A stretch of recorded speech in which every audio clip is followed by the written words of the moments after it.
सरकार माई बाप, लेकिन अगर कोई सरकार अपने बच्चों को उसका गला घोटने पे उतारू हो जाए तो वो फिर सरकार निष्पक्ष सरकार नहीं है। आप फसाद कराने वाले हिंदू हैं, हम सौहार्द फैलाने वाले हिंदू हैं, ये बुनियादी फर्क है। चंदा चोरो बैठो, चंदा चोरो बैठो, चंदा चोर हो तुम लोग चंदा चोर हो।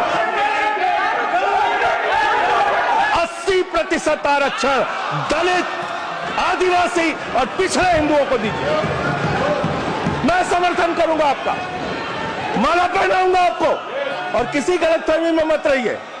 आपको लोकसभा के चुनाव में मात्र 36% वोट मिला है। इस देश की 64% आबादी आज भी आपके खिलाफ है, आज भी आपके खिलाफ खड़ी है।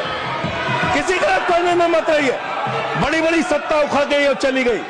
न तेरा है न मेरा है, यह हिंदुस्तान सबका है। नहीं समझी गई ये बात तो नुकसान सबका है। जो आकर मिल गई इसमें वो दिखलाई नहीं देती, जो नदियां मिल गई इसमें वो दिखलाई नहीं देती। महासागर बनाने में मगर एहसान सबका है, महासागर बनाने में मगर एहसान सबका है। मान्यवर, हम लोग बचपन से एक शब्द सुनते आए, सरकार माई बाप।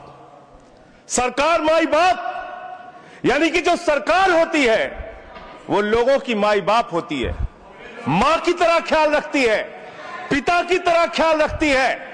लेकिन अगर कोई सरकार अपने बच्चों को उसका गला घोटने पे उतारू हो जाए तो वो फिर सरकार निष्पक्ष सरकार नहीं है, नहीं है। मान्यवर, आप पिछड़ों का भला करने की बात करते हैं, आप दलितों का भला करने की बात करते हैं। आपकी मातृ संस्था आरएसएस 100 साल तक आपने एक भी दलित, पिछड़ा और आदिवासी, एक भी महिला को आज तक आरएसएस का प्रमुख नहीं बनाया। समाज में छुआछूत को, बीमारी को मिटाने के लिए चलिए उठाते हैं कदम, और अगले सत्र में एक बिल लेके आइए। जितने भी हिंदुओं की कमेटियां हैं, ट्रस्ट है, बोर्ड है, उन सारे ट्रस्ट और कमेटियों में 80% आरक्षण दलित, आदिवासी और पिछड़े हिंदुओं को दीजिए।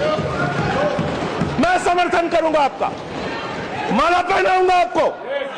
आप तो वो लोग हैं जिन्होंने प्रभु श्री राम के मंदिर में भी घोटाला किया। मान्यवर, प्रभु श्री राम के मंदिर के जमीन में घोटाला किया। मैं कागज दूंगा, मैं कागज दूंगा। ये लोग राम मंदिर में घोटाला करने वाले लोग हैं, राम मंदिर की जमीन का चंदा खाने वाले लोग हैं सर ये लोग। अरे प्रभु श्री राम के नाम का पैसा खाते हो तुम लोग। अरे बैठ जाओ, राम मंदिर का पैसा खाते हो। अरे राम मंदिर में घोटाला करते बैठो।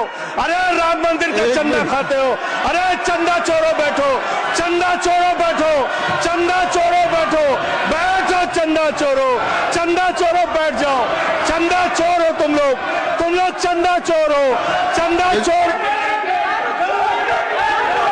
आप फसाद कराने वाले हिंदू हैं, हम सौहार्द फैलाने वाले हिंदू हैं। यह बुनियादी फर्क है, यह बुनियादी फर्क है। आप देश भर में फसाद, नफरत, लड़ाई, झगड़ा कराने का काम करते हैं। ये आपकी मंशा सिर्फ देश में झगड़ा कराने की है, नफरत फैलाने की है, फसाद कराने की है। आपकी मंशा कहीं भी मुसलमानों का या किसी वर्ग का भला करने की नहीं है, नहीं है और नहीं है। बस एक अंतिम बात कह के अपनी बात समाप्त करूंगा। ये काम आपने देश के अंदर बहुत अच्छा शुरू कर दिया। आप एक काम करते हैं, देखो मुसलमानों को ठीक कर रहा हूं, दूसरी तरफ महंगाई बढ़ रही है, नुकसान हिंदुओं का। 94 लाख करोड़ रुपए शेयर बाजार में डूब रहा है, नुकसान हिंदुओं का। 11 लाख बच्चे स्कूलों से बाहर निकल गए, नुकसान हिंदुओं का। तो मुसलमानों का को ठीक करने के नाम पर आप नुकसान देश के करोड़ों हिंदुओं का भी कर रहे हैं। इसलिए ये सब बातें करके देश में आप नफरत फैला के ये सब झगड़े फसाद के काम मत कीजिए।